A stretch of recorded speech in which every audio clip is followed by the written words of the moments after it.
కార్పొరేషన్లన్నీ కూడా జిహెచ్ఎంసీలో విలీనం చేయాలని కేబినెట్ నిర్ణయం తీసుకుంది. ఔటర్ రింగ్ రోడ్ లోపల బయట ఓఆర్ఆర్ను ఆనుకొని ఉన్న 27 అర్బన్ లోకల్ బాడీస్ మున్సిపాలిటీ కానీ కార్పొరేషన్లను జిహెచ్ఎంసీలో విలీనం చేయడానికి కేబినెట్ ఆమోదం తెలిపింది.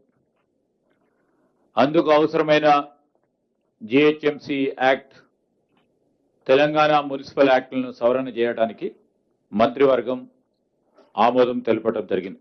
రెండవది, రాష్ట్రంలో ఇప్పుడున్న northern power distribution corporation limited company limited, అదేవిధంగా southern power distribution company limited 2 డిస్కామ్లతో పాటు కొత్తగా 3వ డిస్కామ్ ఏర్పాటు చేయడానికి ఈరోజు మంత్రివర్గం ఆమోదం తెలిపింది.